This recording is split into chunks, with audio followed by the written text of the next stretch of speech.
अभी जो नेक्स्ट हम लोग पढ़ने वाले हैं कॉन्सेंट्रेशन टर्म, जो कि कौन सी है, नॉर्मेलिटी, बहुत ही ज्यादा इंपॉर्टेंट है। ठीक है, तो इसको मिटा देते हैं। आई होप आपको अच्छे से समझ आ गया होगा। ठीक है,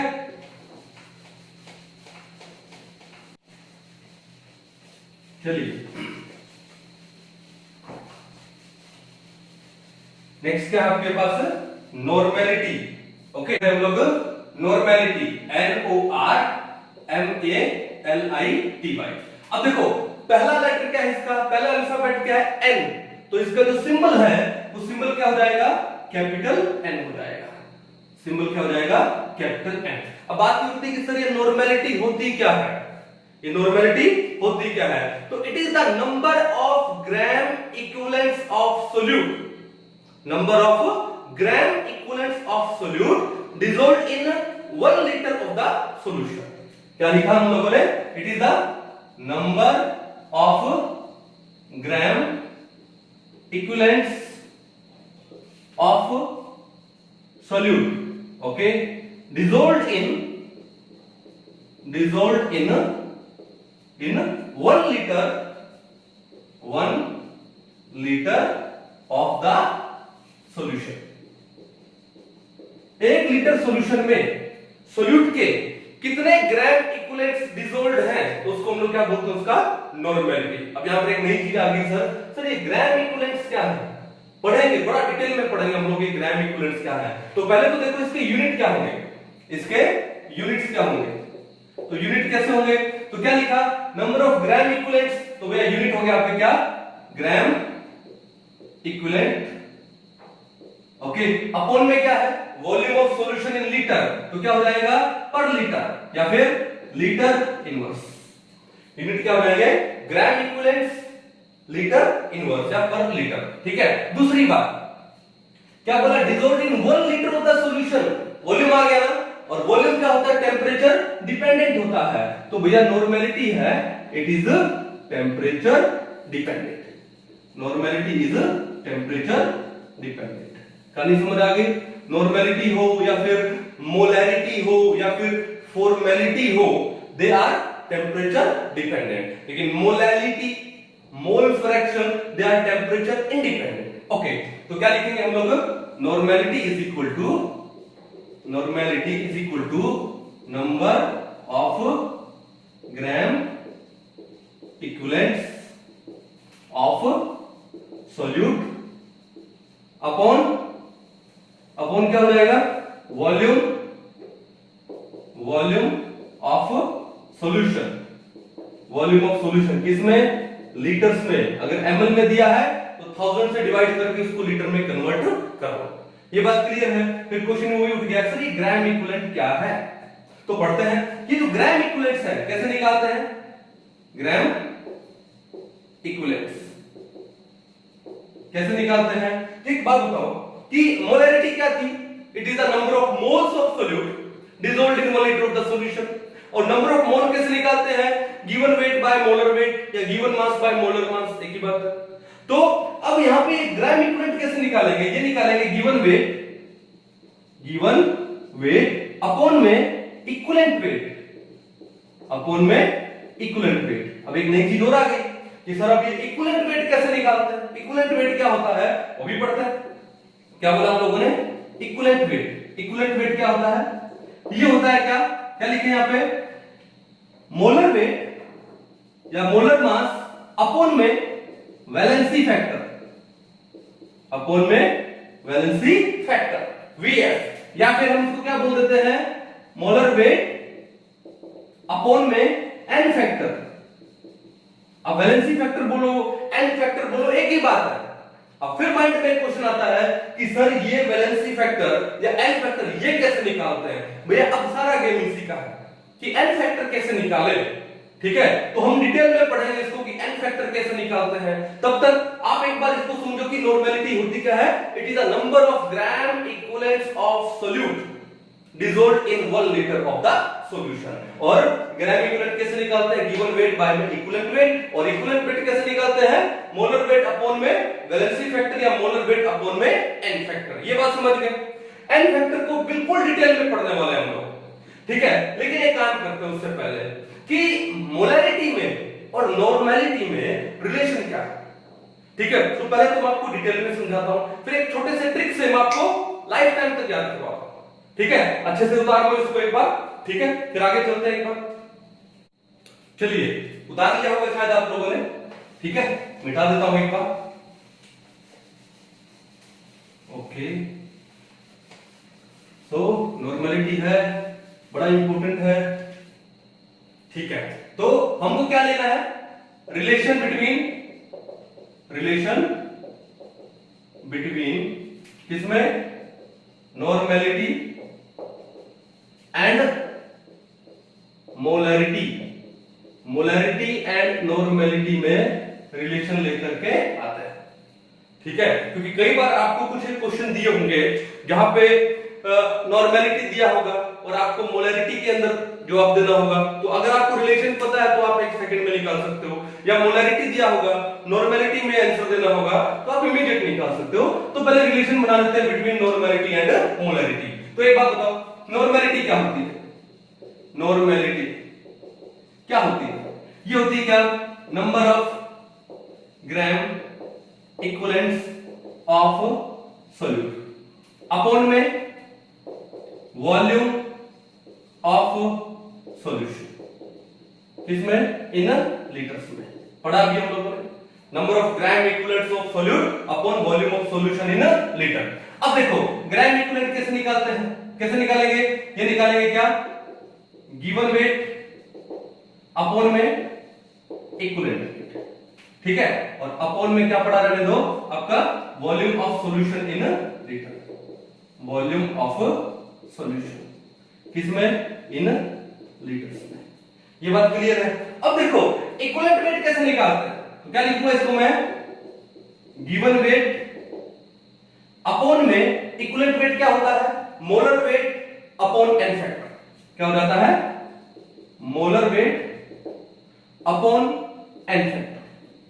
ठीक है, अब एक चीज देखो यार कि ये डिवाइड में है, molar weight upon n factor, तो ये मल्टीप्लाई में होगा तो ऊपर क्या जाएगा, मल्टीप्लाई में आ जाएगा, तो ऊपर क्या जाएगा, ये मल्टीप्लाई में। तो क्या मैं इसको ऐसा लिख दूं कि गिवन वेट बाय में क्या था तुम्हारे पास, ये था मोलर वेट अपॉन में एन फैक्टर, और ये एन फैक्टर ऊपर मल्टीप्लाई में आ जाएगा, आ जाएगा। तो एक बार इसको ऐसे लिखते हैं, बाद में मल्टीप्लाई में लिखते हैं, अपॉन क्या है, वॉल्यूम ऑफ सॉल्यूशन किसमें, इन लीटर्स में। ठीक है, इसको आगे सोल्व कर लेते हैं। तो ये एन फैक्टर ऊपर क्या गया, मल्टीप्लाई में, तो क्या बचा आपके पास, आपके पास बचा क्या, गिवन वेट अपॉन में क्या बचा, मोलर वेट, इनटू में क्या आ गया, एन फैक्टर, एन को लिख देता हूं, ठीक है ना, इनटू में क्या आ गया, एन, अपॉन में क्या है, अपॉन है वॉल्यूम ऑफ सॉल्यूशन किसमें, इन लीटर्स में। सिंपल था। अब एक बात बताओ, ये किसके इक्वल है, सारा नॉर्मेलिटी के इक्वल है। अब एक बात बताओ कि ये जो टर्म आपके पास आई है, given weight upon molar weight upon volume of solution litre, इसको क्या बोलते हैं, मोलैरिटी, इसको क्या बोलते हैं, मोलैरिटी। तो इसको हटा के यहां पे क्या लिख दो, मोलैरिटी, तो आपके पास क्या जाएगा, normality is equal to molarity into में एन फैक्टर, या फिर valency factor. Normality is equal to molarity into में एन फैक्टर। क्लियर है। तो ये रिलेशनशिप है किसके बीच में, नॉर्मेलिटी और मोलैरिटी में। अगर आपको किसी सॉल्यूशन का नॉर्मेलिटी दिया है, मोलैरिटी दिया है, एन फैक्टर निकाल सकते हो। तो एन फैक्टर कैसे निकालोगे, तो ये आपका n factor is equal to क्या हो जाएगा, नॉर्मेलिटी अपॉन में मोलैरिटी। ठीक है, या अगर आपको सॉल्यूशन का एन फैक्टर पता है, नॉर्मेलिटी दी है तो मोलैरिटी निकाल सकते हो, या आपको मोलैरिटी दी है, एन फैक्टर दिया है तो नॉर्मेलिटी निकाल सकते हो। सिंपल। तो what is the relationship between normality and molarity, normality is equal to molarity into में एन फैक्टर। अब क्या होता है यार कि कंपटीशन में आपको चार ऑप्शन दिए जाते हैं और चारों ऑप्शन कंफ्यूजिंग होते हैं। तो कई बार क्या है कि माइंड का आता है कि normality is equal to molarity into n factor था, या फिर molarity is equal to normality into n factor था। हम लोग कंफ्यूज हो जाते हैं। ओके, और कंफ्यूजन हुआ और वहीं पर हमारा क्वेश्चन गलत हो गया। तो एक काम करें, वो बार बार हम लोग वहां पर तो एक क्वेश्चन के लिए 1 मिनट मिलेगा, तो वहां पर ये रिलेशन को बार बार लिख के फिर बस थोड़ी याद करेंगे।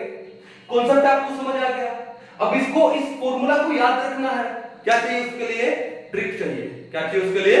ट्रिक। तो मैं आपको इस फॉर्मूला को, बड़ा सिंपल सा है, normality is equal to molarity into में n फैक्टर, इस फॉर्मूला को याद रखने का एक छोटा सा ट्रिक देता हूं, ठीक है? ओके, अब ट्रिक क्या है? एक बात बताओ, मेरा एक स्टूडेंट था, अभी तो वो इंजीनियर बन गया है आईआईटी कानपुर से, तो उसका नाम था नमन गुप्ता। क्या नाम था? नमन गुप्ता, ठीक है? अब नमन, देखो हम किसी का नेम लिखते हैं तो पहला लेटर हमेशा कैपिटल होता है, किसी का भी नेम, ठीक है? अब नमन की स्पेलिंग क्या होगी? NAMAN, नमन। लेकिन मैं इसको थोड़ा सा और शॉर्ट में लिखूं तो मैं क्या लिखूं? N, पहला लेटर कैपिटल रखना, N, उसके बाद MN, ये क्या हो गया? नमन, शॉर्ट में। तो देखो, तो NMN शॉर्ट में लिखा, पहला क्या है? M, इज इक्वल टू, बाद में क्या आया? M, इनटू में क्या है? N, दूसरा N, देखो पहला लेटर N था वो कैपिटल था, और बाद का जो N है वो क्या है? स्मॉल में है। सिंपल, तो दिख रहा है ना? N यानी normality is equal to M यानी मोलैरिटी इनटू में N यानी N फैक्टर। शॉर्ट में क्या हो गया? नमन। शॉर्ट में क्या हो गया? नमन। देखो, अगर पहला हम किसी का नेम लिखते और पहला लेटर हमेशा स्मॉल लिखते, अगर ऐसा कुछ होता तो फिर हमारा ये ट्रिक बनता नहीं, लेकिन किसी का भी नेम लिखो तो पहला लेटर हमेशा कैपिटल होता है, यही तो रूल है।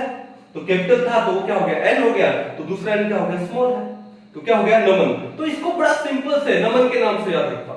आई होप नमन ये वीडियो देख रहा हो, ठीक है?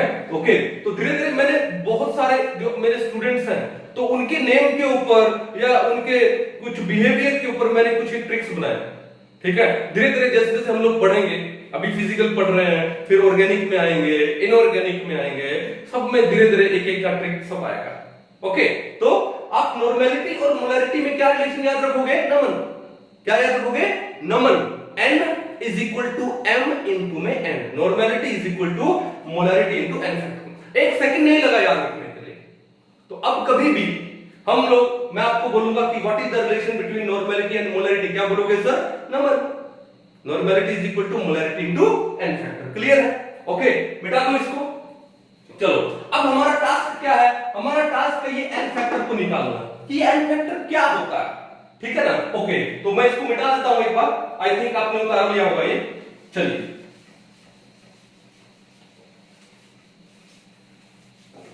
इस नॉर्मेलिटी के कॉन्सेप्ट को समझाने के लिए मैं आपको क्लास 12 के चैप्टर में भी ले जाऊंगा। किसमें? इलेक्ट्रोकेमिस्ट्री में। इतना इजी हो जाएगा आपके लिए ये कॉन्सेप्ट कि दिमाग से नहीं निकलेगा। तो पहला, तो सबसे पहले काम क्या करना है?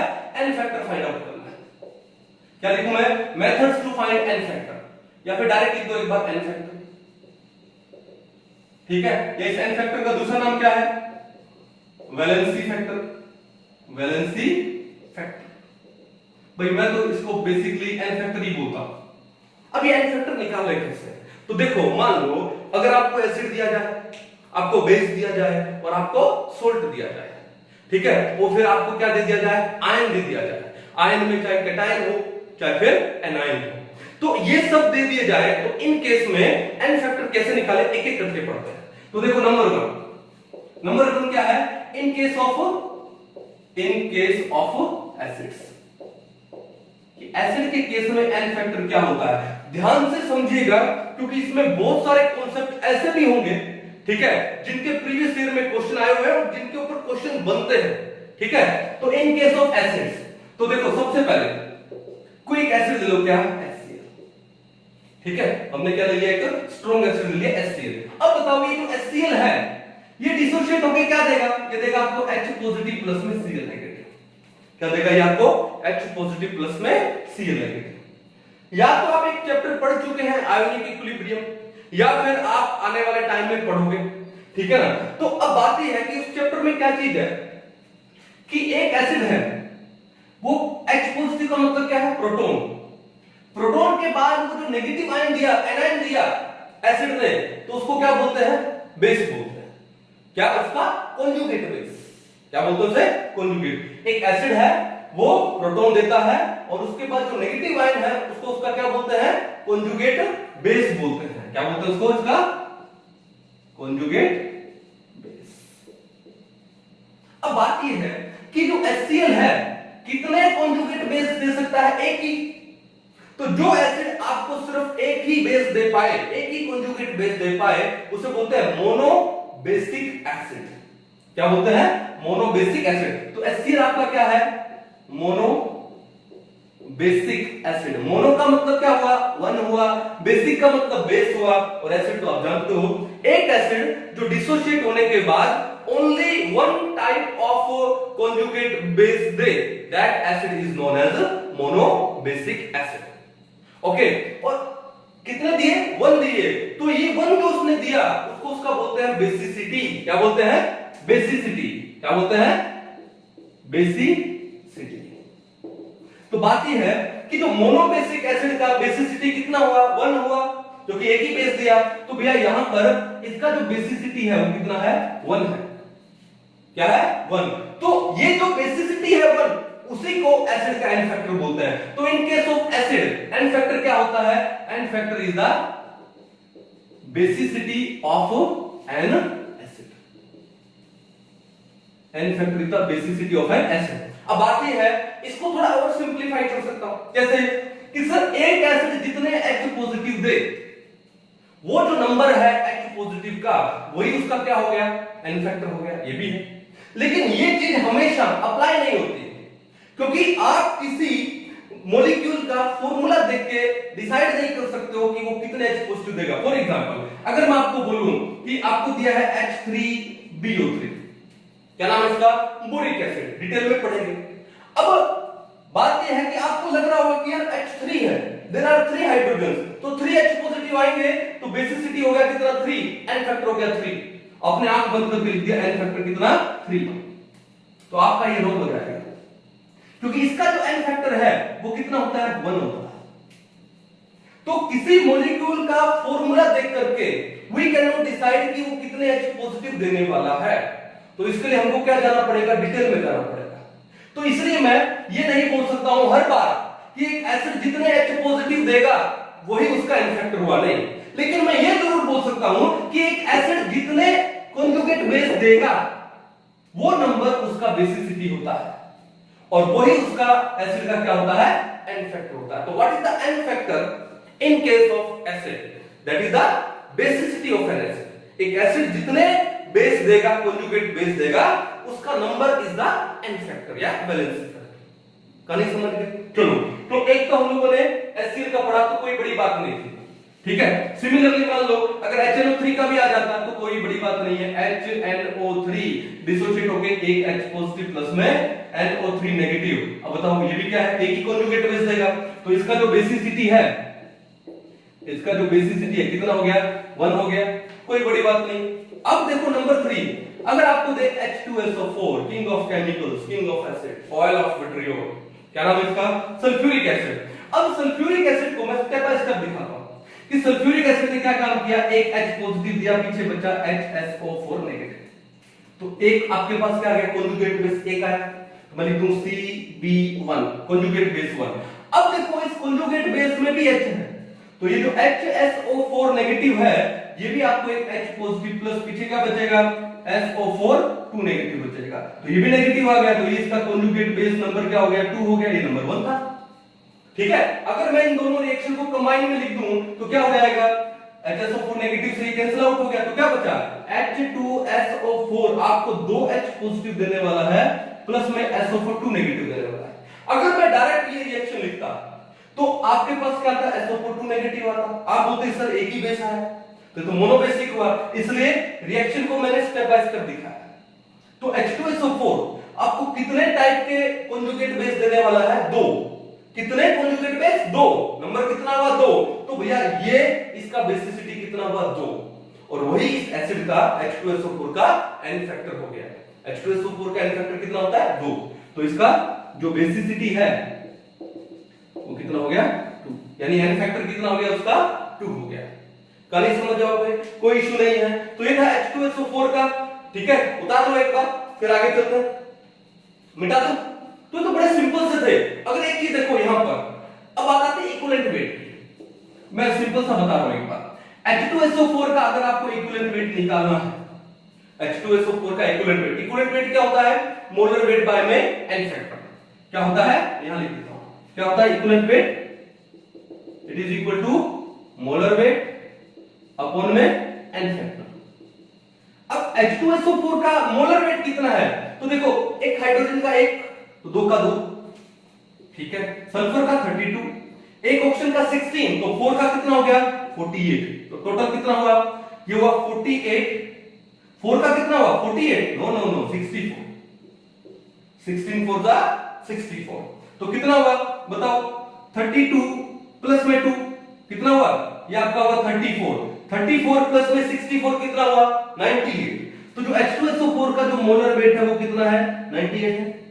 और H2SO4 का n फैक्टर बेसिसिटी कितना है? 2 है। तो कितना हो जाएगा? 49 हो जाएगा। तो H2SO4 सल्फ्यूरिक एसिड का इक्विवेलेंट वेट कितना है? 49, जबकि उसका जो मोलर वेट है वो कितना है? 98। लेकिन ये देखो, अगर मैं HCl में देखूं, HNO3 में देखूं, n फैक्टर तो 1 है, तो इक्विवेलेंट वेट क्या होता है? ये होता है मोलर वेट अपॉन में n फैक्टर, और n फैक्टर यहां पे कितना है? 1 है। अगर n फैक्टर 1 हो तो equivalent weight is equal to molar weight. अब HCl का मोलर वेट कितना है? हाइड्रोजन का 1, क्लोरीन का 35.5, तो कितना जाएगा? 36.5। यही HCl का क्या है? इक्विवेलेंट वेट है। और HNO3 में भी आ जाओ, वहां भी n फैक्टर कितना है? 1 है, तो भैया वहां भी उसका जो इक्विवेलेंट वेट है वो किसके इक्वल हो जाएगा? मोलर वेट के हो जाएगा, क्योंकि n फैक्टर तो कितना है? 1 है। जब n फैक्टर 1 हो तो equivalent weight is equal to molar weight, ठीक है ना। तो HNO3 में देखो, हाइड्रोजन का हुआ 1, नाइट्रोजन का 14, एक ऑक्सीजन 16, 3 का हो गया 48, तो 48 प्लस 1 49, और 49 प्लस में 14 कितना हो जाएगा? 63 हो जाएगा। तो यहां पर इक्विवेलेंट वेट कितना जाएगा इसका? 63 हो जाएगा। कहानी समझ रहे हो? कोई इशू नहीं है, ठीक है। और H2SO4 का इक्विवेलेंट वेट कितना हो जाएगा? हाफ मोलर वेट से, क्योंकि n फैक्टर कितना है? 2 है। n फैक्टर कितना उसका? 2, तो कितना हो जाएगा? 49। तो ये बड़ा बेसिक सा था ये, ठीक है। अब थोड़ा सा आगे हम लोग डिटेल में चलेंगे। डिटेल में क्या चला देखो, मिटा दो इसको एक बार में। चलो 3 एग्जांपल हो गए हमारे पास। अब आगे लेते हैं कुछ एक एग्जांपल, जैसे मान लो, और मैं वो एग्जांपल चूज करूं जो कि एग्जाम में जिनके पूछने का प्रोबेबिलिटी क्या है? ज्यादा है। जैसे नंबर 4 क्या लिया हम लोगों ने? नंबर 4 हम लोगों ने लिया क्या? H3PO4। H3PO4 का नाम क्या है? Phosphoric acid. क्या नाम है? Phosphoric acid. फॉस्फोरिक एसिड, ठीक है, ओके। फिर अगला कौन सा ले? H3PO3। फिर लेते हैं H3PO2। तो मैं काम करता हूं, H3PO4 को मैं यहां लिखता हूं। क्यों लिखता हूं? क्योंकि आपको इसका नाम याद कराने का एक छोटा सा ट्रिक और मिल जाएगा, ठीक है। अब यहां से एक ऑप्शन हटा दो। एक चीज ध्यान रखना, अगर कॉमन नेम एंड्स विद इक acid, if common name ends with इक एसिड, देखो इसका कॉमन नेम किससे एंड हो रहा है? इक एसिड हो रहा है। और अगर फॉर्मूला में आप एक ऑक्सीजन कम कर दो, जैसे यहां पे O4 था, मैंने क्या कर दिया? O3 कर दिया। क्या कर दिया? O3। देन इक acid is replaced by us acid. अगर कॉमन नेम एंड्स विद इक acid and you decrease one oxygen, एक ऑक्सीजन को कम कर दो, देन इक acid is replaced by us acid. तो इसका नाम क्या हो जाएगा? इक एसिड को हटा के OUS एसिड लगा दो, तो ये हो जाएगा क्या? Phosphorous acid. क्या हो जाएगा? फॉस्फोरस। हमने क्या लगा दिया लास्ट में? अस एसिड लगा दिया। कहानी समझ आओगे? ठीक है, इनऑर्गेनिक केमिस्ट्री है, बड़ी शानदार है ये भी। अब देखो क्या है, अब ये है कि if common name ends with us acid, us acid send हुआ और एक ऑक्सीजन और कम कर दो, ये बन गया आपका क्या? H3PO2। क्या बन गया? H3PO2। तो क्या करोगे? तो एंड में कोई चेंज नहीं करोगे। चेंज कहां करोगे? आगे। एंड में ऑलरेडी अस एसिड आ गया, क्योंकि इक एसिड को हटा के लगाया था। अब अस एसिड का और कोई चेंज नहीं करोगे, लिमिट खत्म हो गई। क्या चेंज करोगे? आगे। अब आगे क्या हुआ? एक ऑक्सीजन शॉर्ट हुआ है, कम हुआ है। अब if you are a biology student, तो आपने कुछ एक टर्म्स पढ़ी होगी। क्या आपने पढ़ा होगा? क्या जैसे हाई बीपी, लो बीपी। तो हाई बीपी को हम लोग क्या बोलते हैं? हाइपरटेंशन। हाइपर यानी ज्यादा, टेंशन, जो टेंशन ज्यादा ले रहे तो ब्लड प्रेशर हाई हो जाता है। हाइपरटेंशन, हाइपर का मतलब क्या होता है? नॉर्मल से ज्यादा, मोर देन नॉर्मल। और लो बीपी का मतलब क्या होता है? हाइपोटेंशन, नॉर्मल से कम। जैसे मान लो किसी को ब्लड शुगर ज्यादा हो जाए तो क्या बोलते हैं? हाइपरग्लाइसीमिया। हाइपर का मतलब नॉर्मल से ज्यादा, और ब्लड शुगर लेवल अगर कम हो जाए तो क्या बोलते हैं? हाइपोग्लाइसीमिया, यानी नॉर्मल से कम। अब देखो अस एसिड है, O3 है।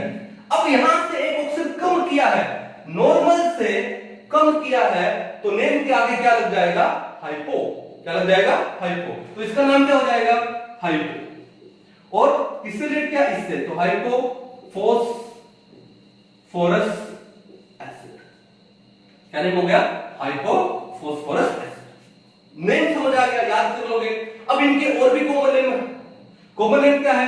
कि भैया फोस्फोरिक एसिड का तो एज इट इज है, फोस्फोरिक एसिड का एज इट इज है। ओके, अब इस हाइपोफॉस्फोरस एसिड का क्या है? ठीक है, इसका नाम क्या है? इसको बोलते हैं क्या? फोस्फिनिक एसिड। क्या नाम है इसका? कॉमन है फोस्फिनिक एसिड। और इस फोस्फोरस एसिड का नाम क्या है? फोस्फोनिक एसिड। क्या नाम है? फोस्फोनिक एसिड। और इसका नाम एज इट इज है क्या? Phosphoric acid. वैसे उसको हम लोग ऑर्थोफॉस्फोरिक एसिड भी बोलते हैं। क्या बोलते हैं? Orthophosphoric acid. ये बात समझ आ गई? ठीक है, ये कॉमन नेम भी याद होने बहुत जरूरी है, क्योंकि एग्जाम में कॉमन नेम के ऊपर भी क्वेश्चन आता है। पता लगा कि पूरा मोल कॉन्सेप्ट वाला चैप्टर बड़ा डिटेल में पढ़ गया, कॉमन नेम कौन पूछता है? और एग्जाम में क्वेश्चन आ गया कॉमन नेम पे। अगर आप कोई नीट का पेपर उठा के देखोगे एआईपीएमटी में प्रीवियस ईयर 2 4 5 साल पहले, इस कॉमन नेम के ऊपर भी क्वेश्चन आया होगा। तो कॉमन नेम भी याद होने बहुत जरूरी है। और देखो ये याद हो गया। अब आपको एक चीज दिखाई दे रहा है कि भैया सबके अंदर कितने हाइड्रोजन है? 3। फॉर्मूला में दिखा कि सबके पास 3 हाइड्रोजन है। जल्दी नहीं करना है कि भैया सबके पास 3 हाइड्रोजन दिख रहे हैं तो सबका सर बेसिसिटी कितना होगा? 3 होगा। सर ये भी ट्राइबेसिक एसिड, ट्राइबेसिक नो। तो उस केस में क्या काम करोगे?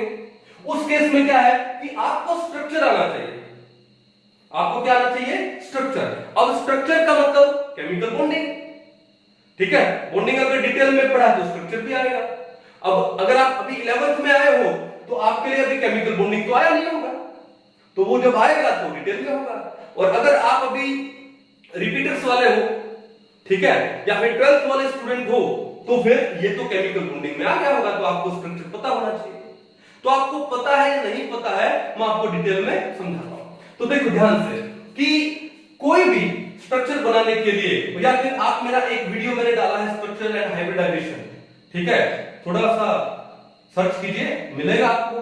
ठीक है, अच्छे से देखिए कि किसी भी स्ट्रक्चर को बनाते कैसे हैं, या फिर मैं आपको ब्रीफ में यहां भी बता देता हूं।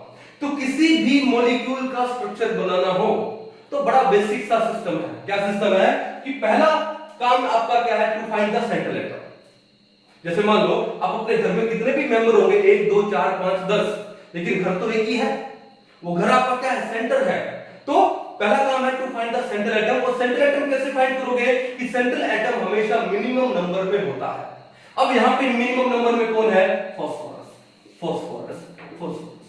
तो हमने सबसे पहले क्या लिखोगे? फास्फोरस लिख दिया, लिख लिया। अब उसके बाद क्या है कि सेंट्रल एटम के देखो वैलेंस में इलेक्ट्रॉन कितने हैं? फास्फोरस का एटॉमिक नंबर होता है 15, तो वैलेंस में कितने इलेक्ट्रॉन है? 5, 2 8 5। अब ये फास्फोरस मैक्सिमम 5 बॉन्ड बना सकता है। कितने बना सकता है? 5 बॉन्ड। अब 5 बॉन्ड देखो, इस फास्फोरस को छोड़ के फिर देखो बाकी जो एलिमेंट्स है वो क्या है? आपको दिख रहा है हाइड्रोजन है, ऑक्सीजन। अब भैया एक हाइड्रोजन तो एक सिंगल बॉन्ड, एक बॉन्ड खाएगा, और एक सिंगल ऑक्सीजन है वो डबल बॉन्ड से लगता है तो 2 बॉन्ड खाएगा। तो आपके पास 2 ऑक्सीजन है तो कितने बॉन्ड चलेंगे? 4।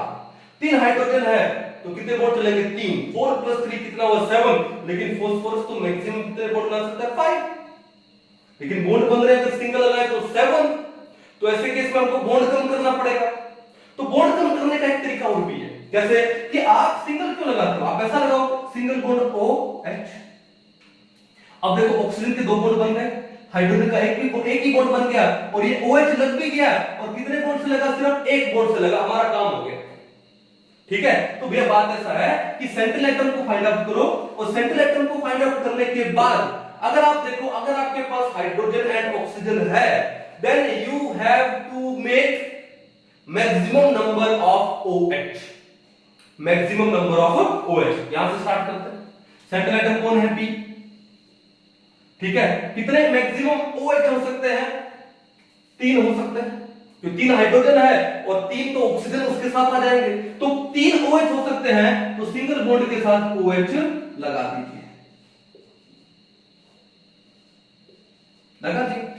अब क्या बचा, अब बचा एक ऑक्सीजन बचा, 3 oxygen are used, only 1 oxygen is left behind, और अब एक ऑक्सीजन बचा, तो हमारे पास कोई ऑप्शन नहीं है, वो कौन सा बॉन्ड लेगा, डबल बॉन्ड, तो लगा दो डबल बॉन्ड, बन गया स्ट्रक्चर किसका, H3PO3, सिंपल। कहानी समझ आ रही है। अब देखो ध्यान से, ये फॉस्फोरिक एसिड में अब H पॉजिटिव कौन जाएगा, जो O के साथ में लगा है। मैं एक को दिखा देता हूं अच्छे से, क्यों, क्योंकि ऑक्सीजन और हाइड्रोजन की इलेक्ट्रोनेगेटिविटी में डिफरेंस है, जब भी बॉन्ड टूटेगा तो H क्या जाएगा, पॉजिटिव, और पीछे O क्या रहेगा, नेगेटिव रहेगा। तो मेरे को ये बताओ H कौन सा जाएगा, जो कि ऑक्सीजन के साथ में लगा है, तो कितने H O के साथ में लगे हैं, 3, तो कितने H पॉजिटिव आएंगे, 3। तो भैया इसका जो N फैक्टर है, इसका जो N फैक्टर है वो कितना होगा, 3 होगा। कितना होगा, 3। और डिटेल में समझा देता हूं कैसे, कि अगर मैं इसको रिएक्शन से समझाऊंगा आपको कैसे, H3PO4 है, क्या देगा आपको, H पॉजिटिव प्लस में H, कितने, एक H पॉजिटिव चला गया, कितने हाइड्रोजन बचे, 2, H2PO4 नेगेटिव। बताओ एक कॉन्जुगेट बेस आया कि नहीं आया, ओके। अब ये जो कॉन्जुगेट बेस है कौन सा, H2PO4 नेगेटिव, अगेन एक H पॉजिटिव देगा, पीछे क्या बचेगा, HPO4 2 नेगेटिव, HPO4 2 नेगेटिव, दूसरा कॉन्जुगेट बेस, ओके। अब ये जो HPO4 नेगेटिव है, अगेन एक H पॉजिटिव देगा, पीछे क्या बचेगा, PO4 3 नेगेटिव, तीसरा कॉन्जुगेट बेस। तो टोटल कितने कॉन्जुगेट बेस आए, 1 2 3 आए, कितने आए, 3। तो कौन सा एसिड हुआ, ट्रायाबेसिक एसिड हुआ। ये कौन सा एसिड हुआ, ट्रायाबेसिक एसिड। इस एसिड का बेसिसिटी कितना हुआ, 3 हुआ। या फिर मैं बोल दूं कितने H पॉजिटिव देगा ये आपको 3 H पॉजिटिव देगा, तो ये क्या हो गया, ट्रायाबेसिक एसिड हो गया। ठीक है, या फिर हम इसको क्या बोलते हैं, H पॉजिटिव का मतलब क्या होता है, प्रोटॉन। कितने प्रोटॉन दे रहा है, 3, तो क्या बोलूं, ट्राइप्रोटिक एसिड। क्या बोलूं इसको मैं, और ट्राइप्रोटिक एसिड। कहानी समझ आ गई। तो H3PO4 का, फॉस्फोरिक एसिड का N फैक्टर कितना होता है, 3 होता है। कितना होता है, 3, लिख लोगे। अब देखो ध्यान से, ये जो H3PO3 का, H3PO4 का कितना होता है, 3 होता है। H3PO3 का स्ट्रक्चर बनाना है, सेंट्रल एटम कौन है, फास्फोरस। मैक्सिमम कितने OH हो सकते हैं, 3 हो सकते हैं, OH OH OH। अब 3 OH लगा दिए, पीछे क्या बचा, कुछ नहीं। फास्फोरस के पास वैलेंस में इलेक्ट्रॉन कितने, 5, एक इलेक्ट्रॉन तो इसके साथ, एक यहां, एक इस बॉन्ड में, तो कितने इलेक्ट्रॉन बचे, 2 इलेक्ट्रॉन बचने का मतलब there is a lone pair, there is a lone pair. तो क्या ये स्ट्रक्चर H3PO3 का सही है, इस स्ट्रक्चर के हिसाब से तो कितने H पॉजिटिव हो जाएंगे, 3। लेकिन ये स्ट्रक्चर सही नहीं है। ये स्ट्रक्चर क्यों सही नहीं है, अब लोन पेयर ऑफ इलेक्ट्रॉन्स है, और इलेक्ट्रॉन पे चार्ज क्या, नेगेटिव। अब लोन पेयर वही कैरी कर सकता है जो इलेक्ट्रोनेगेटिव हो, मजबूरी हो तो अलग बात है, लेकिन मजबूरी नहीं है तो लोन पेयर वही कैरी करेगा जो इलेक्ट्रोनेगेटिव हो। अब हमने इलेक्ट्रोनेगेटिविटी का ऑर्डर पढ़ा था, क्या, फोकल, नंबर्स, सेकंड, प्लम्बर। अब इस ऑर्डर में कहीं पे फास्फोरस आया नहीं। अब फास्फोरस अगर नहीं आया, इसका मतलब फास्फोरस का इलेक्ट्रोनेगेटिविटी थोड़ा कम होता है, it is unable to contain a lone pair. मजबूरी हो तो अलग बात है, तो लोन पेयर आएगा। जैसे मान लो एक एग्जांपल आपके पास आ जाएगा PS3, इसे हम लोग क्या बोलते हैं, फोस्फीन बोलते हैं। क्या बोलते हैं, फोस्फीन। अब यहां मजबूरी है कि 3 हाइड्रोजन है और तो कुछ है ही नहीं, तो यहां पर हम लोग एक लोन पेयर लगा देते हैं। ये मजबूरी है यहां, लेकिन यहां तो ऐसी कोई मजबूरी नहीं है। मजबूरी नहीं है तो लोन पेयर को हमको हटाना है भैया, क्योंकि फास्फोरस का इलेक्ट्रोनेगेटिविटी क्या है, कम है। अब हमने ये OH क्यों लगाए थे, ताकि हमारे जो बॉन्ड है, एक ही बॉन्ड में ऑक्सीजन भी लग जाए, हाइड्रोजन भी लग गया, एक ही बॉन्ड में हमारा काम हो गया, 2 एलिमेंट लग गए। लेकिन अब बात है कि हमारे पास 2 इलेक्ट्रॉन है, तो क्या मैं ऐसा काम नहीं कर सकता हूं?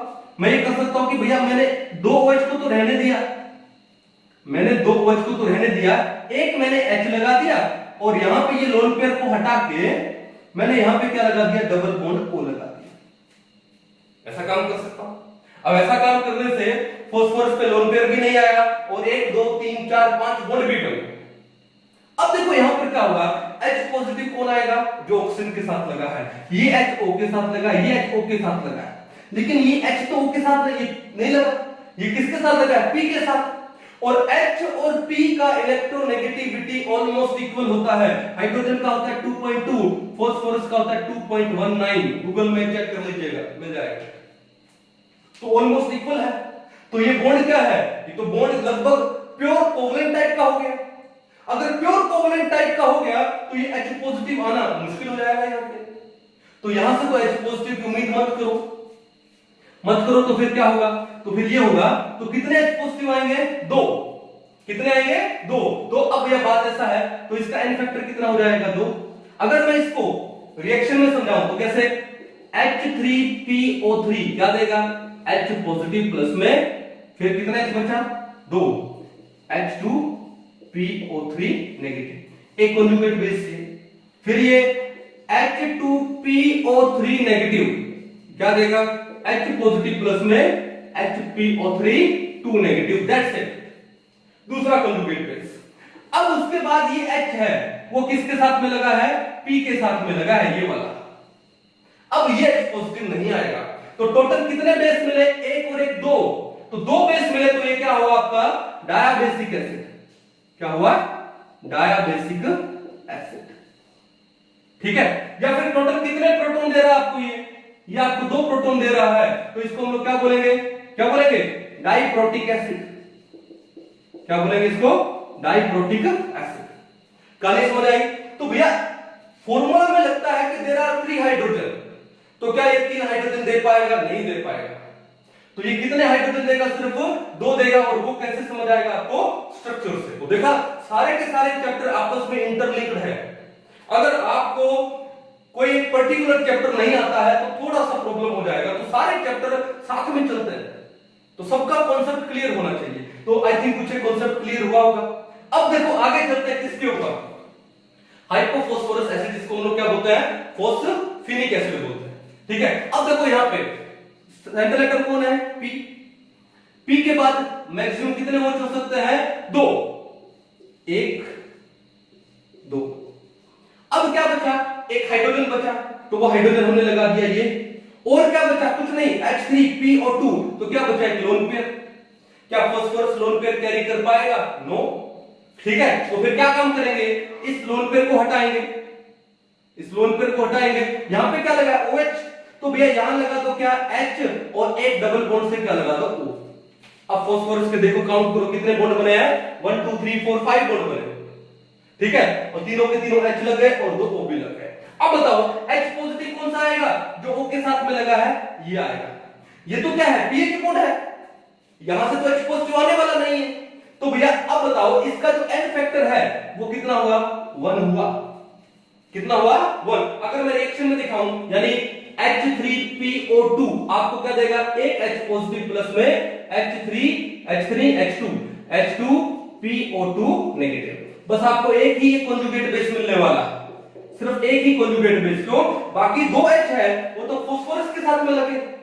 तो इसका मतलब अगर आपको एक ही बेस मिलने वाला है तो ये आपका हुआ क्या, मोनो बेसिक एसिड हुआ।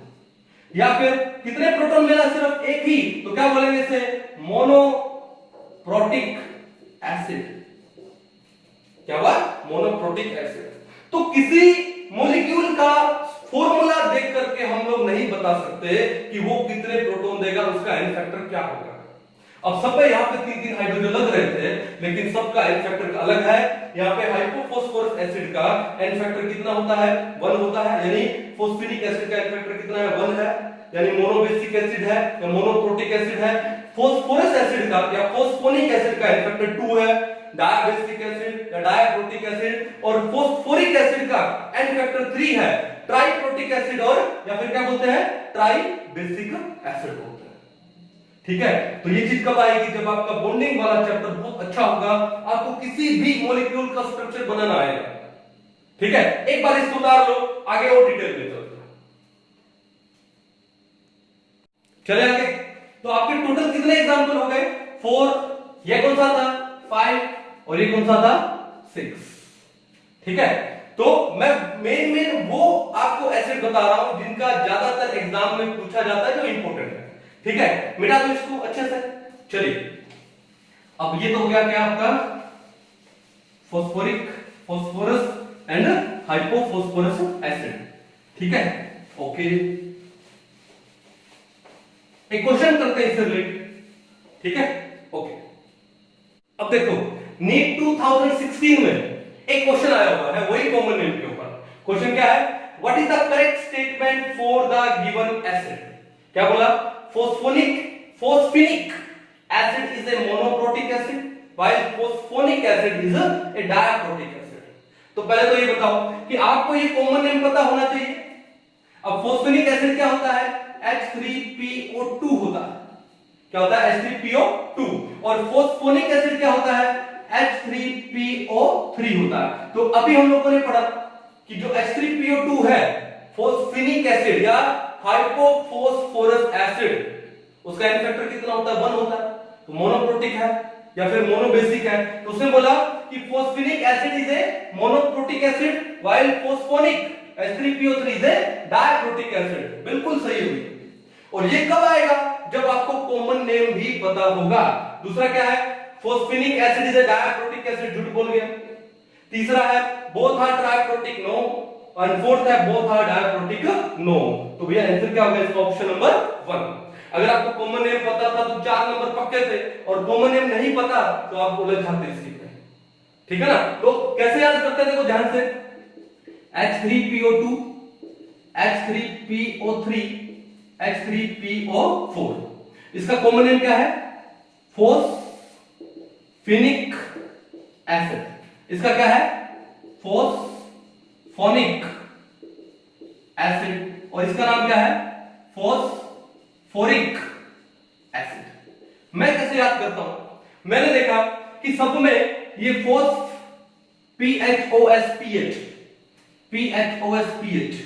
सब में कॉमन है।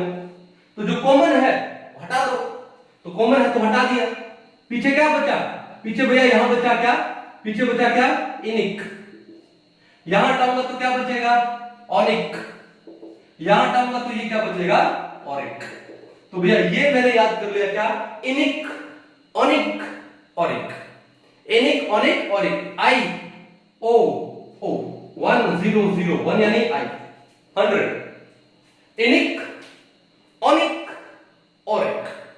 ठीक है, H3PO2, PO3, PO4 कर लोगे, कोई इशू नहीं है। कैसे लिखोगे, इनिक, ऑनिक, ऑरिक।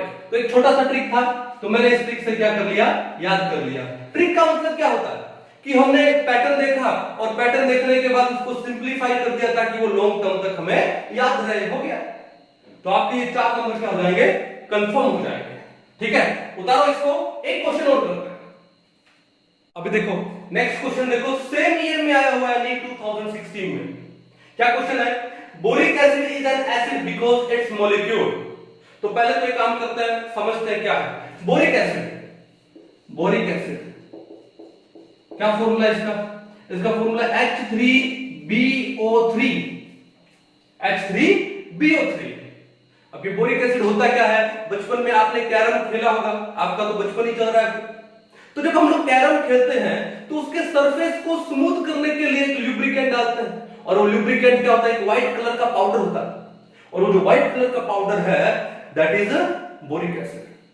कई बार ऐसा मेरे साथ हुआ है कि बचपन में वो बोरिक एसिड खत्म हो गया तो घर का जो नाइसिल पाउडर वगैरह वो भी डाल लेते हैं, ठीक है ना, ओके। लेकिन ये जो कैरम के सरफेस को स्मूथ करने के लिए जो व्हाइट कलर का पाउडर डाला जाता है which acts as a lubricant, क्या होता है वो बोरिक एसिड होता है, बहुत वीक एसिड है।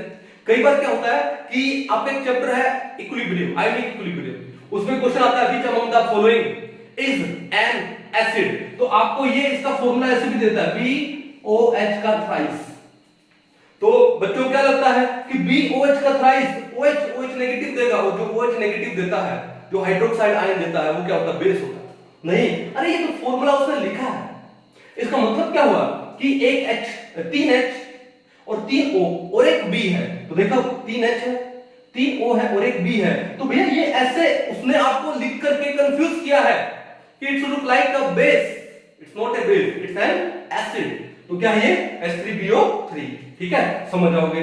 तो बोरिक एसिड, अब बात ये उठती है कि सर स्ट्रक्चर बनाते हैं, दिखने को तो क्या लग रहा है पता है कि दिखने को लग रहा है कि भैया इसके पास 3 हाइड्रोजन है तो 3H पॉजिटिव दे सकता है, N फैक्टर 3 हो जाएगा। क्या दिखने को लग रहा है कि N फैक्टर 3 हो जाएगा, लेकिन ये सरासर क्या है, गलत है। ये क्या है, गलत। मैंने क्या बोला कि किसी मॉलिक्यूल का स्ट्रक्चर देखे बिना कैसे पता लगाओगे, या फॉर्मूला से थोड़ी पता लग जाएगा कि भैया 3H पॉजिटिव दे देगा ये, तो we have to go through the structure first. तो स्ट्रक्चर कैसे बनाए, सेंट्रल एटम कौन है, B। अब सेंट्रल एटम B है, अब B के पास वैलेंस में इलेक्ट्रॉन कितने हैं, 3। बोरॉन का एटॉमिक नंबर कितना होता है, 5। इलेक्ट्रॉनिक कॉन्फ़िगरेशन में क्या आएगा, 2 3। 2 तो इनर शेल के हैं 1s2, और आउटर के क्या है 2s2 एंड 2p1। अब अगर 3 इलेक्ट्रॉन है वैलेंस में तो मैक्सिमम कितने बॉन्ड फॉर्म करेगा, 3। अब 3 बॉन्ड फॉर्म करेगा, ओके। अब देखो बोरॉन को छोड़ के बाकी क्या बचा, हाइड्रोजन एंड ऑक्सीजन, तो हमको मैक्सिमम नंबर क्या बना ले, OH। तो कितने OH बनेंगे, 3। मजे वाली बात थी कि बोरॉन के पास वैलेंस में भी इलेक्ट्रॉन 3 है, 3 ही बॉन्ड बनाएगा और यहां 3 ही OH बन रहे हैं, तो भैया 3 OH को ऐसे लगा दो, ट्रिगोनल प्लेन लगा दिया। अब बात ये है, अब H पॉजिटिव कौन सा आएगा, जो ऑक्सीजन के साथ में लगा है, कितने HO के साथ में लगे हैं, 3, तो 3 H पॉजिटिव आने चाहिए, आने चाहिए क्या, नहीं आएंगे। सर पीछे तो बताया था आपने कि H पॉजिटिव वही आता है तो O के साथ लगता है, तो यहां तो 3 लगे हैं, ये तो आने चाहिए, नहीं भैया। अरे H पॉजिटिव देगा कब, पहले देखो क्या बोरॉन का ऑक्टेट पूरा हो रहा है, बोरॉन ने बॉन्ड तो बना लिया। अब बॉन्ड कोई एलिमेंट बॉन्ड क्यों बनाता है, अपना वैलेंस शेल कंप्लीट करने के लिए, और बोरॉन के केस में कोई वैलेंस शेल क्या है, ऑक्टेट है। तो क्या यहां पे बोरॉन का ऑक्टेट पूरा हुआ, क्योंकि कोई लोन पेयर तो है नहीं, तो कितने बॉन्ड है, 3। एक बॉन्ड में, सिंगल बॉन्ड में इलेक्ट्रॉन कितने होते हैं, 2, तो 3 बॉन्ड में कितने होंगे, 6 होंगे। ऑक्टेट पूरा करने के लिए कितने इलेक्ट्रॉन चाहिए, 2। अब अगर इसका ऑक्टेट ही पूरा नहीं है तो ये किसी और को दान में H पॉजिटिव क्यों देगा, तो दिखने को लगता है कि 3 HO के साथ लगे हैं, 3 H पॉजिटिव आएंगे बट नहीं आएंगे, तो फिर क्या होगा, ये अपना ऑक्टेट पूरा करेगा। कैसे पूरा करेगा कि अगर इसमें हम लोग डाल दें वाटर, वाटर क्या होता है, HOH, क्या होता है, HOH, तो ये हो गया H पॉजिटिव और ये क्या हो गया, OH नेगेटिव। अब ये बोरॉन है, इसका हाइड्रोजन क्या है, 1 2 3 sp2, एक p ऑर्बिटल वेकेंट है, तो क्या होगा कि वाटर का ये OH नेगेटिव कहां आएगा, इस बोरॉन के पास आएगा। नेगेटिव आने का मतलब क्या है, बॉन्ड लेकर के आया है, ठीक है, लेकर के आया, तो फिर बनेगा क्या, देखो स्ट्रक्चर क्या बनेगा, B, एक OH, दूसरा OH, तीसरा OH, और एक ये वाला OH आ गया, येलो OH आ गया ना, ठीक है। अब OH क्या है, नेगेटिव, तो पूरे पे मॉलिक्यूल पे चार्ज क्या जाएगा, नेगेटिव, आयन बन गया। क्या बना ये आयन बना क्या, BOH का 4 नेगेटिव, ठीक है। अब देखो क्या इस बोरॉन का ऑक्टेट पूरा हुआ कि नहीं हुआ, 1 2 3 4, 4 बॉन्ड, एक बॉन्ड में 2 इलेक्ट्रॉन होते हैं, अब इसका ऑक्टेट कंप्लीट हुआ है। तो ये बोरॉन है, ये H3BO3 में ये खुद के H पॉजिटिव नहीं देगा, वाटर से OH नेगेटिव लेगा और क्या रिलीज करेगा, प्रोटॉन।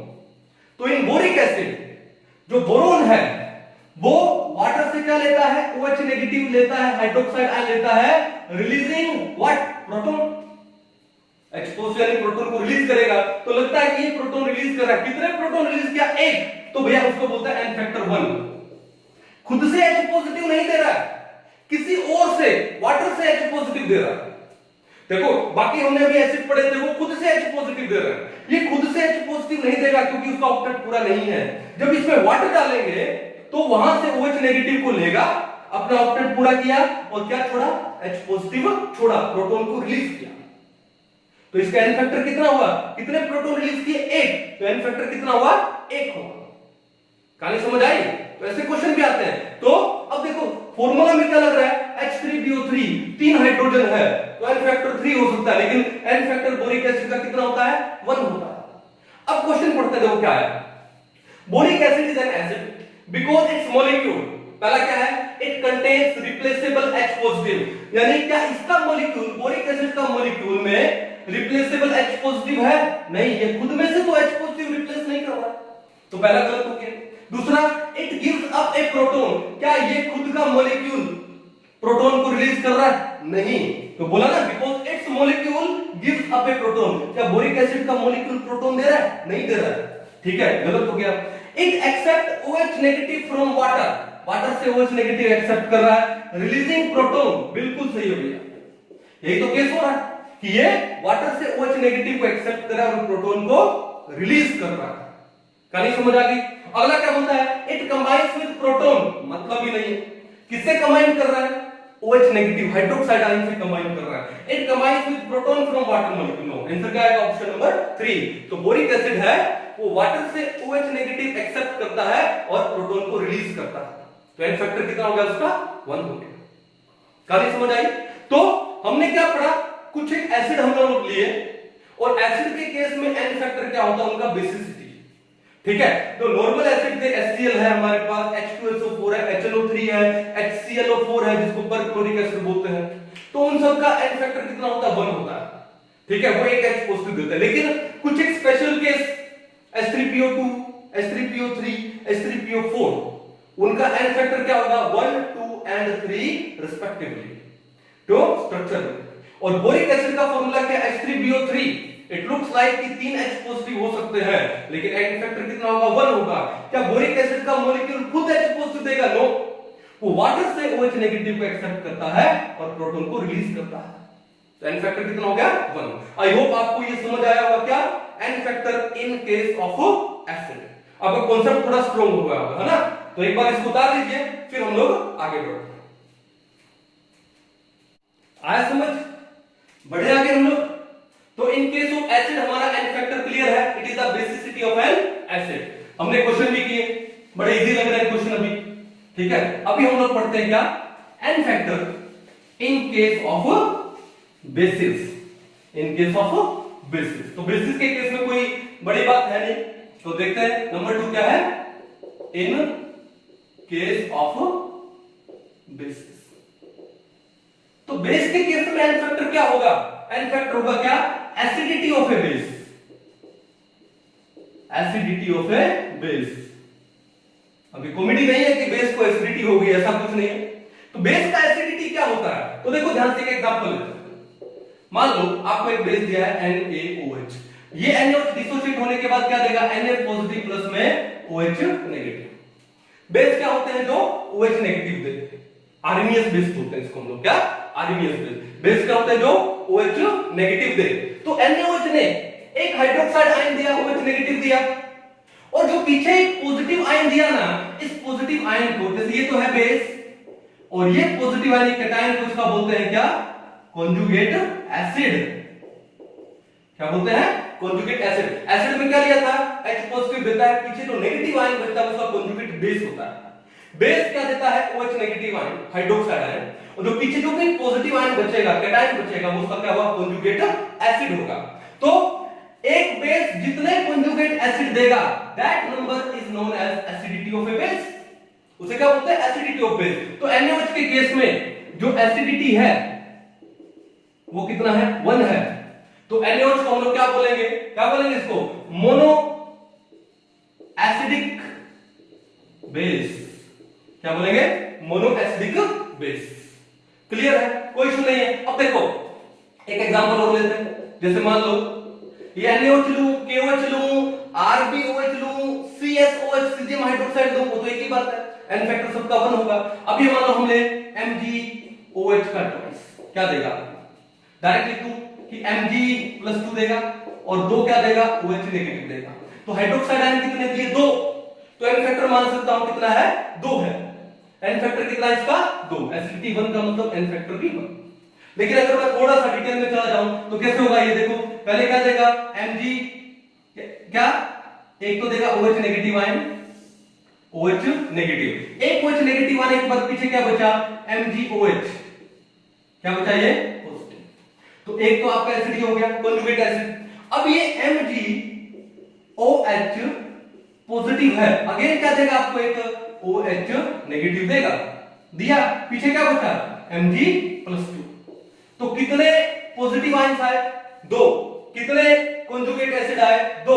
तो भैया यहां पर इसका जो एसिडिटी है, इसका जो एसिडिटी है, एसिडिटी कितना हो जाएगा? 2। यानी n फैक्टर कितना हो गया? 2।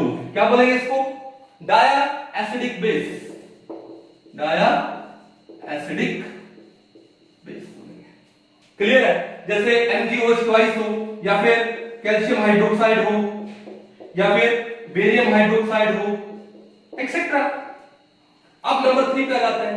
मान लो आपको दे रखा हो AlOH का ट्वाइस, एल्यूमिनियम हाइड्रोक्साइड, तो डायरेक्ट कर दूं, क्या देगा आपको?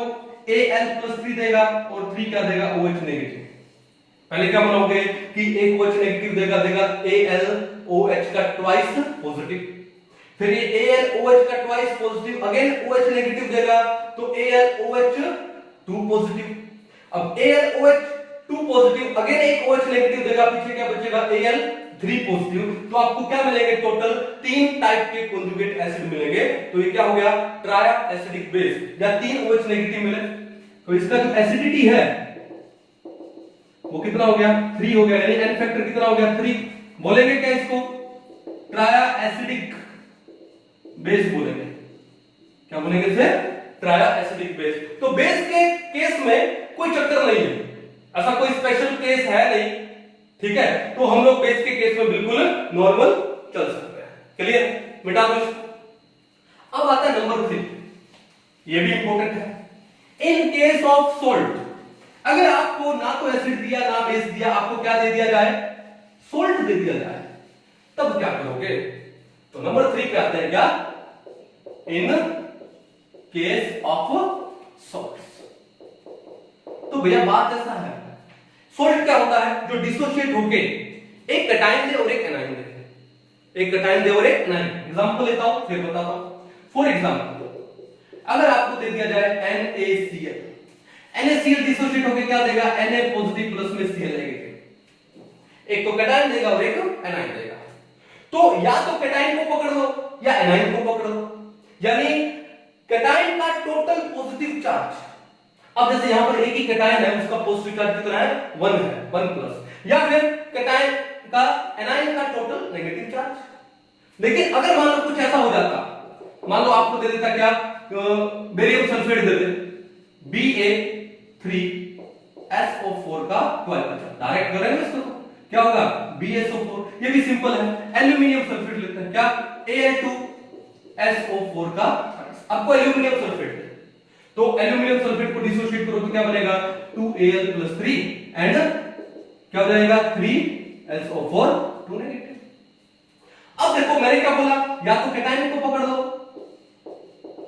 या फिर किसको पकड़ लो? एनायन को पकड़ लो। अब कैटायन का टोटल पॉजिटिव चार्ज, एक एल्यूमिनियम पे +3 है, मैंने बोला टोटल पॉजिटिव चार्ज, तो 2 एल्यूमिनियम पे कितना होगा? +6 होगा। एक सल्फेट पे -2 है, तो 3 सल्फेट पे कितना होगा? -6 होगा। तो प्लस माइनस हटा दो, नंबर ले लो। तो क्या बोला? इन केस ऑफ सोल्ट क्या होता है? Total positive charge on cation और total negative charge on anion. Simple, किसी को मिलोगे सेम आएगा। तो सोल्ट के केस में जो आपका n फैक्टर होगा वो क्या होगा? Total positive charge on cation और total negative charge on anion. जैसे मान लो और एग्जांपल लेते हैं नंबर 3। मान लो मैंने ले लिया क्या K4FeCN6, मैंने एक कॉम्प्लेक्स कंपाउंड ले लिया। अब ये डिसोसिएट हो गया, आपको क्या देने वाला है 4K पॉजिटिव, ये काउंटर आयन होता है और ये कौन सा है क्वाड्रेंशियल स्फीयर का है, ठीक है ना। ओके, तो ये कॉम्प्लेक्स आयन हो गया। तो ये कॉम्प्लेक्स आयन एक सिंगल एंटिटी है, ठीक है, स्क्वायर ब्रैकेट में जो भी है वो सिंगल है। तो अगर ये 4K पॉजिटिव है तो पीछे क्या बचा, पीछे बचा क्या FeCN का 6, ये बचा क्या 4 नेगेटिव। अब कैटायन क्या है कि पॉजिटिव, तो कैटायन का टोटल चार्ज कितना हो गया 4 पॉजिटिव और एनायन का टोटल चार्ज कितना हो गया 4 नेगेटिव। तो यहां का इसका जो n फैक्टर है, n फैक्टर कितना हो गया 4 हो गया, यहां पे n फैक्टर कितना हो गया 6 हो गया। तो देखा, और ऊपर वाले केस में n फैक्टर कितना है 1 हो गया, सिंपल। तो इसका मतलब कि सॉल्ट के केस में जो n फैक्टर होता है वो क्या होता है total positive charge on cation या फिर total negative charge on anion. Total लेना है, ऐसा नहीं कि किसी एक कैटायन का ले लिया सर एल्यूमिनियम पे +3 था तो n फैक्टर हो गया 3, नो। देखो टोटल कितने Al+3 है 2 है, अगर 3 होते तो क्या हो जाता 9 हो जाता, 4 होते तो 12 हो जाता। खाली समझ आ गई। इन केस ऑफ सॉल्ट कर पाओगे अच्छे से, सॉल्ट को डिसोसिएट कर दो, कैटायन को पकड़ लो या फिर एनायन को पकड़ लो, ओके, तो वही उसका क्या हो जाएगा n फैक्टर हो जाएगा। चलो अब आते हैं नंबर 4 पे।